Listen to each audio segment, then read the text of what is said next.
bisimileen mbokk yi ci Tawhid TV ñu dikk ak yéen ci xibaar yi bokk na li ci gën a fës rek ñu nar a waxtaanee li nga xamante ne mooy fukk ak juróom-ñaareelu édition bu foire bu OCI ñu ko amal fële ca CICES lu tollook ci nag ñeent fukk ak benn ci ay dëkk ñoo ci nar a bokk lépp rek ngir daal di ful lépp lu jëm ci wàllu jënd ak jaay ci dëkk yu ko sekk ñu waxtaanaat wax ni étudiant yu nekk fële ca université bu Sahel seeni lijaasa école bi nag nee na duñ leen ko jox ndaxte nguur gi fayul koppar gim leen yoreel ca noonee tamit étudiant yu INSEPS ñoom am nañu lijaasa ba noppi waaye mënuñu am xëy ñi nga xamante ne ñoom ñooy ay animateur polyvalent fale ca Mbour nee na boo moyul duñu duggaat ci classe yi ci atum 2023 bu fekkee ne seeni mbir indi ñu ci saafara ñu wax wàllum politique AG jot na fu mu toll ni génne na boppam ci coalition bu mag boobu di Yewwi Askan Wi ki nga xamante ni moom mooy seen président di Moussa Diop moo ko xamle gannaaw bu mu doonoon janook taskatu xibaar yi mbokki li moo gënoon fës ci xibaar yi neskis ñu fara fàcce ko.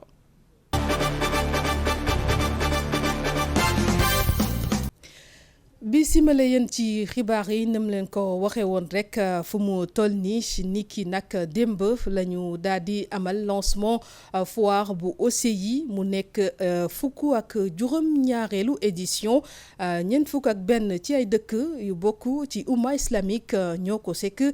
bokk na rek ci la ñu namm ci nag bile événement ñu xool naka la ñuy def ba jënd ak jaay bi gën a mën a dox ci dëkk yi ni men waaye tamit gën a fulaat lépp lu jëm ci wàllum investissement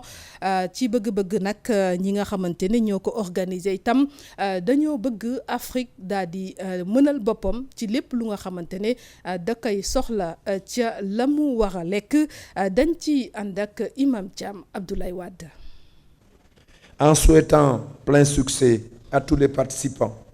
je déclare ouverte la 17e édition de la foire commerciale des États membres de l'Organisation de la coopération islamique. ministre bi ñu dénk wàllu élevage daal di ubbi foire bu OCI ay forum yu bari yu jëm ci ful investissement dëkk yi ci bokk.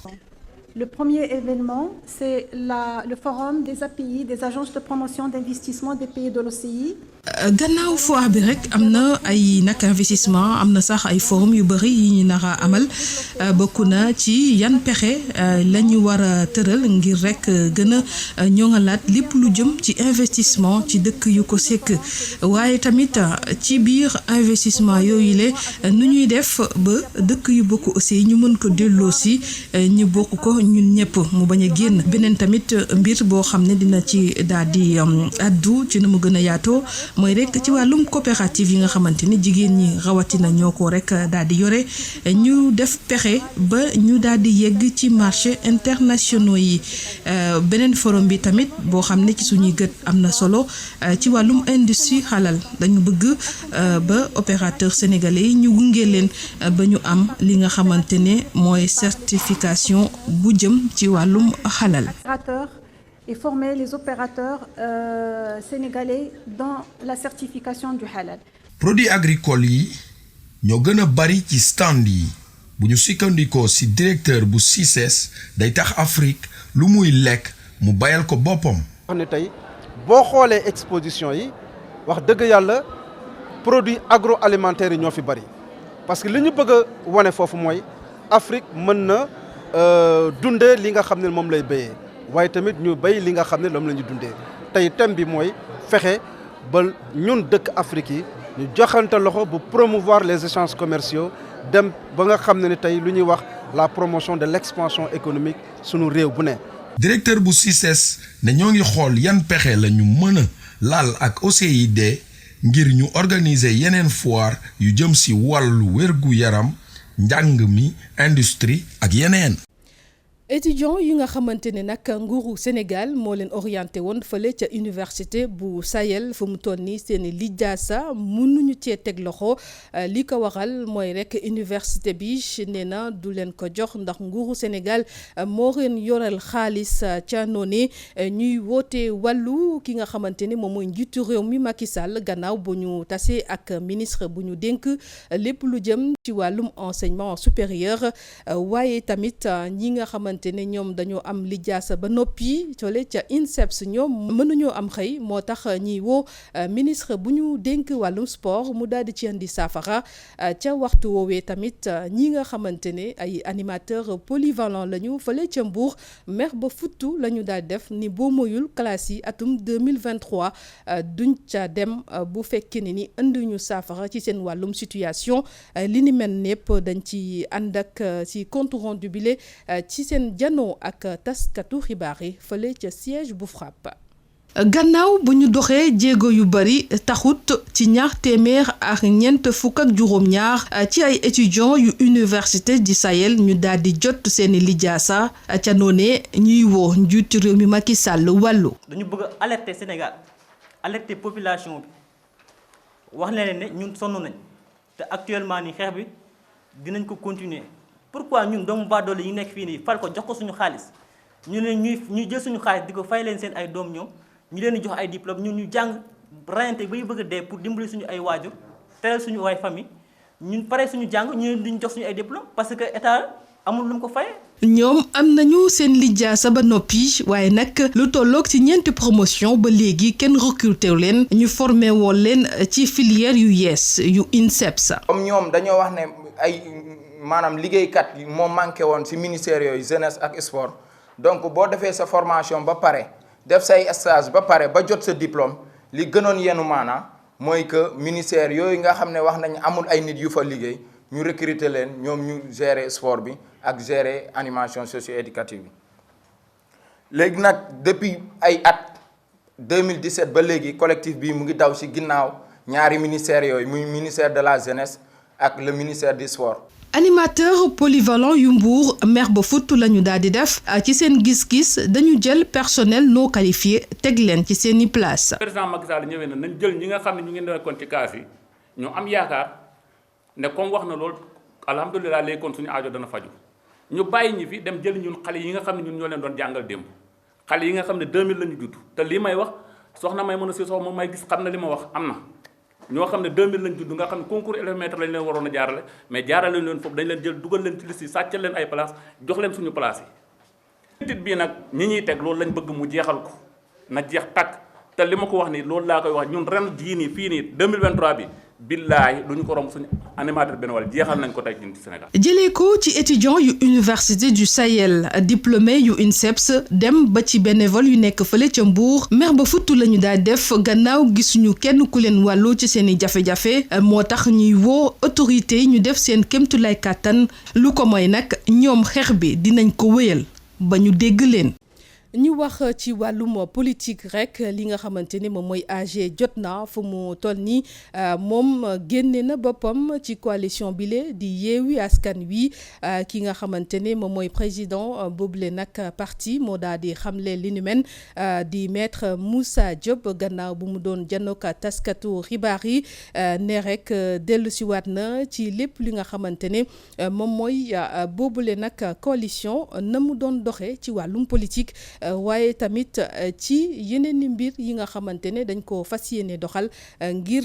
li ñu nam ci seen politique bi ñu daal di ko am dañuy teewlu ay kàdduwam moo ngi ak Abdoulaye Wade.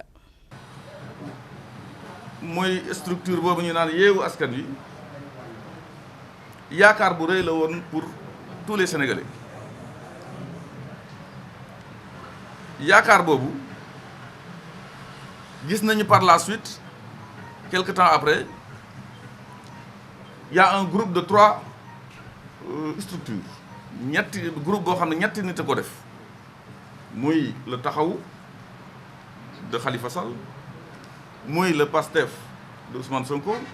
mais le PUR également représenté par monsieur Youm, c'est ça, c'est pas le président du parti. ñooñu ñoo aaki mooy affaire bi def seen groupe à part boo xam ne nit ñi duñ ko gis beneen groupe bi moom tableau noir la rek foofu la ñuy def résultats yi foofu la ñuy taf les décisions groupe boobu muy le panel des leaders yi rek ñoo fa nekk exécution rek exécution. AG jot na am raison objective de son absence leader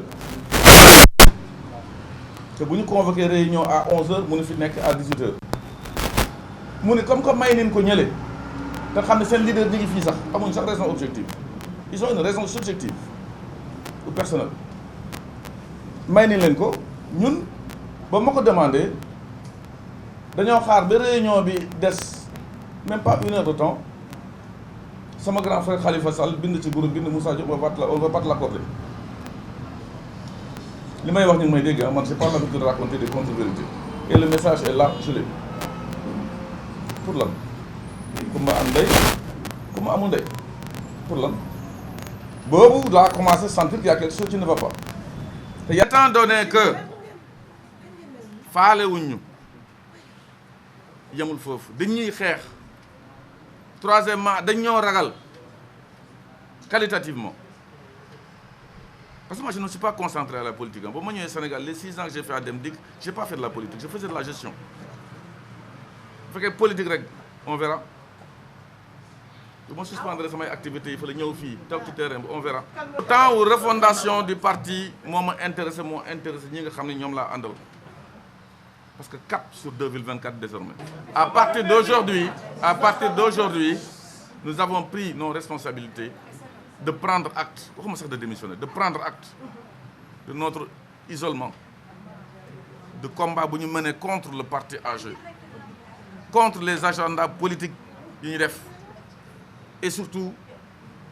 di defante pour arrêter des gens yoo xam ni seen loxo dafa propre. ñu jeexalee xibaar yi ci wàllum culture rawatina ci lépp lu jëm ci wàllum exposition collectif du benn doon ko amal lu tollook ci juróom benn ci ay artistes plasticiens bokk ci école des beaux-arts doon fësal seen liggéey waaye tamit ca pegg ga ñu daal di teg lépp lu jëm ci wàllum mën-mën ci wàllum togg foofee ci boobule nag exposition loolu nag nekk na mbir mu am solo bi nga xamante ne dina gën a jaay Sénégal bu ñu sukkandikoo ci ñi amaloon boobule nag organisation waaye tamit gis nañ ni noonu dinañu gën a fësal xam-xam ak mën-mënu sénégalais yi rawatina ci boobule mbir dañ ci teewlu kàddu ki nga xamante ne moom mooy manageru nag collectif du benn Pape Amady Ndiaye ñu teewlu ay kàdduwam. Donc biennale dafa am version off comme in mu ngi am tribunal ancien tribunal off bi mu ngi un peu partout dans le Sénégal donc ku nekk selon ce thème selon ses idées da ngay exposer ñun on a choisi l'école hôtelière parce que déjà le partenariat bi mu dalee am yàgg na presque tous les 2 ans ñu exposer jur na leneen dem na ba école bi ci boppam créé na yu bees. Donc on voit que c'est très utile parce que ku am culture am art am nga lépp donc off bi chaque année ñu ngi ci ren ñu ngi fii mais ñu ngi prévoir yeneen exposition juste après biennale bi incha allah. En gros dañoo une organisation bu baax mais comme que également Covid jaar na fi toog nañu ñaari at ba ñett yoo xam ne benn artiste mënul exposer moo tax tey ren gis nañu looloo warul engouement fu nekk foo romb gis fa macaron off. loolu dafa wane ne nit ñi namoon nañu exposé namoon nañu wane seen créativité du suñu présence fii tey ci école hôtelière. fii nag ñu ngi tànn couleur et saveur ndax école bi mooy jàngal on va dire cuisinier yi gën a mag ci Afrique 1959 ba tey ñu ngi ci seen liggéey boole ci art ndax présentation ñëpp xam nañ ne art la sans compter artistes yi nga xam ne def nañ seen œuvre indi ko. Donc il y aura saveur mooy dégustation bi ngeen gis à la terrasse tout est typiquement sénégalais il y a du ngourban du latchiri que des plats sénégalais et sains et ensuite il y a les œuvres des artistes du collectif du benn a yàggatul bon nee nañ mën nañu wax ne juste après biennale bi fii ak 2 mois dañuy def exposition spécialement dédiée au collectif Douben donc bii pas amul invité du biennale bee tax mais collectif bi mooy génne les œuvres collectives yi nga xam ne jot nañ ko préparer ça fait des années won ko public bi. mbokk yi li moo gënoon fës ci xibaar yi ñoo ngi leen di jaajëfal bu baax a baax ci seen teewlu ñu bàyyi leen ngeen woy ak programme Tawhid TV.